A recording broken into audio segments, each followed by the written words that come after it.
सभी का स्वागत है। आज हम पढ़ने जा रहे हैं अध्याय 9 बाजार में एक कमीज और इस अध्याय का यह दूसरा हिस्सा है।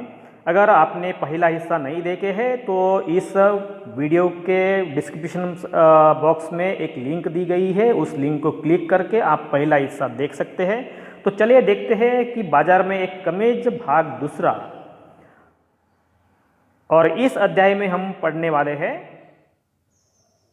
दादन व्यवस्था, दादन व्यवस्था में कमतरता, बुनकर सहकारी संस्था, सरकार और सहकारी संस्था, दिल्ली के निकट वस्त्र निर्यात करने का कारखाना, इन मुद्दों पर चर्चा करेंगे। तो सबसे पहले बात करते हैं कि दादन व्यवस्था क्या होती है, जिसको अंग्रेजी में पुटिंग आउट सिस्टम कहते हैं। तो इसमें क्या होता है कि एक बुनकर होता है और यहाँ एक व्यापारी होता है। अभी बुनकर व्यापारी से सूत लेते हैं और तैयार कपड़ा देते हैं, तो ये हो गए हैं व्यापारी और ये हो गया है बुनकर। तो बुनकर क्या करते हैं, व्यापारी से सूत लेते हैं, मतलब व्यापारी उनको सूत देते हैं, क्या करने के लिए, कपड़ा बनाने के लिए।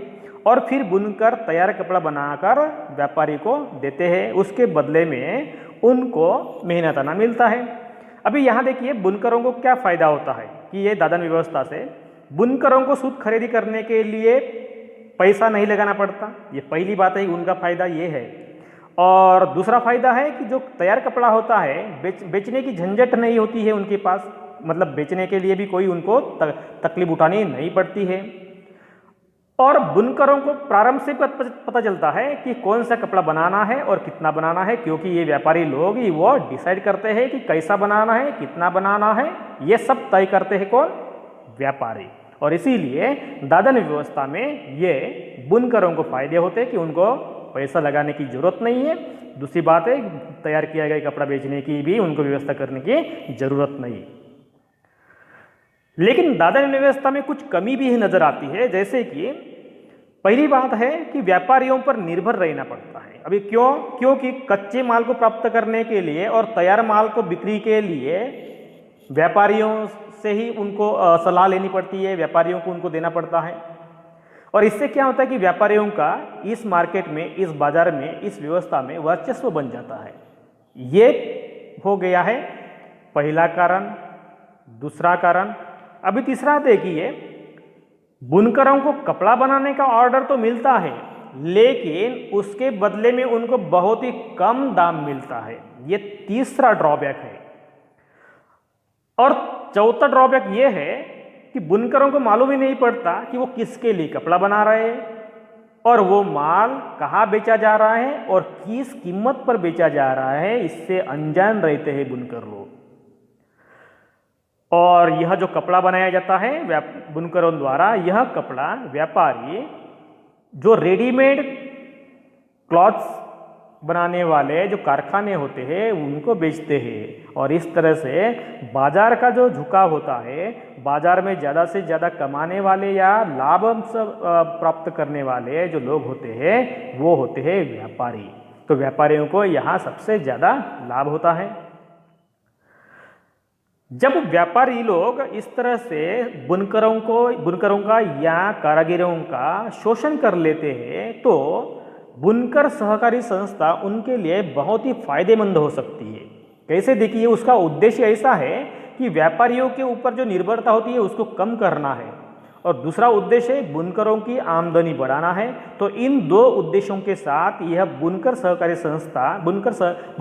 संस्था शुरू की जा सकती है। तो अभी सहकारी संस्था मतलब कौन होते हैं कि जो लोग होते हैं कि जिनके हित समान है और इकट्ठे होकर परस्पर लाभ कमाने के लिए काम करते हैं, तो ऐसे लोग सहकारी संस्था का निर्माण कर सकते हैं। फिर इनकी जो गतिविधियां होती है, इनके जो कार्य होते हैं, तो ये पहली बात है कि वो संस्था बनाते हैं, एक समूह बना लेते हैं और वो समूह में क्या काम कर रहा है, गतिविधियां की सामूहिक रूप से वो करना शुरू कर देते हैं। अभी देखिए इसमें काम कैसा, देखिए कि सूत व्यापारियों से सूत प्राप्त करते हैं और उसे बुनकरों में बांट देते हैं। कौन, ये बुनकर सहकारी संस्था।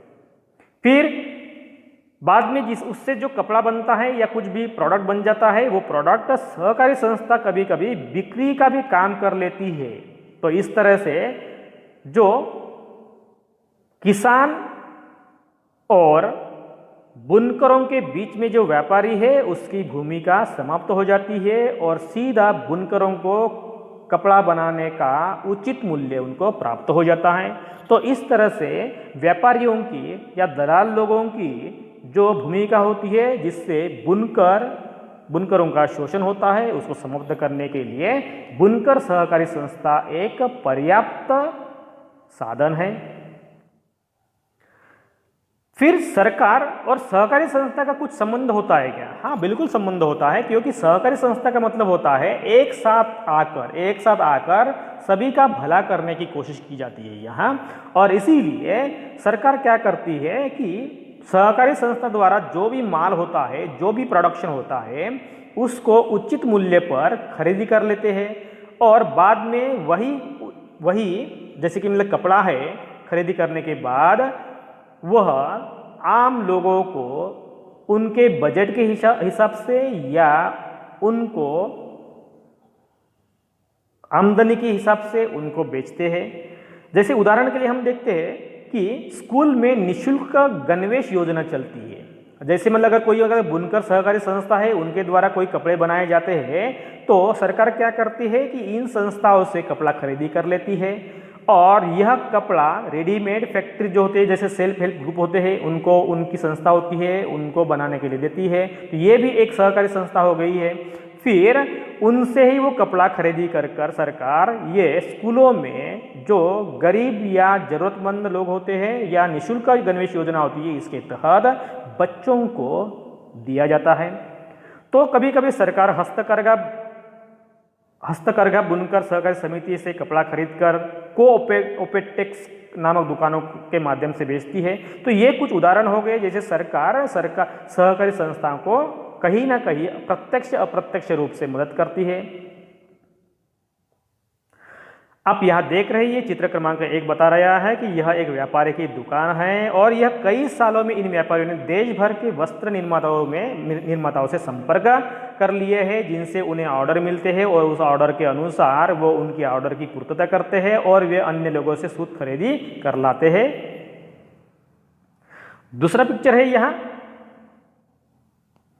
ये कपड़ा बनाने वाले बुनकर आसपास के गांव में रहते हैं और व्यापारियों से वो सूत लेते हैं।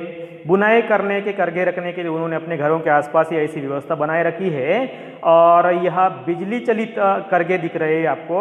और बुनकर अपने परिवार के साथ इन करघों पर काम करते हैं, कई घंटे काम करते हैं और इसमें 2 से लेकर 8 करघे होते हैं जिस पर सूत से कपड़ा बुनकर तैयार किया जाता है। इसमें साड़ियाँ बना दी जाती, तौलिए, शर्टिंग, औरतों की पोशाकें, कपड़े और चादरें इन करके घरों में बनाई जाती है। तो ये हो गए है कि कपड़ा बनाने वाले जो बुनकर लोग होते हैं उनका ये व्यवसाय। तीसरा उदाहरण दिया गया है, तीसरा चित्र दिया गया है कि यहाँ बुनकर कपड़े तैयार करके रखे हुए हैं और शहर में व्यापारी के पास ले जाने के लिए तैयार है। जैसे कि यहाँ देख रहे हैं कि व्यापारी फिर यह हिसाब रखता है कि उन्हें कितना सूत दिया गया है, जैसे हम दादन व्यवस्था में देख चुके हैं, और बुने हुए कपड़े का भुगतान उन्हें कर देता है। दादन व्यवस्था में सूत दिया जाता है और ये बुनकर लोग उस सूत के हिसाब से कपड़ा बनाते हैं और वो कपड़ा बाद में व्यापारी को देते हैं। तो यह उसका हिसाब रखा जाता है व्यापारियों के द्वारा। तो दोस्तों, यहाँ हम देख चुके हैं कि दादन व्यवस्था और दादन व्यवस्था के अच्छे परिणाम और बुरे परिणाम। इस अध्याय का अगला हिस्सा हम नेक्स्ट वीडियो में देखेंगे।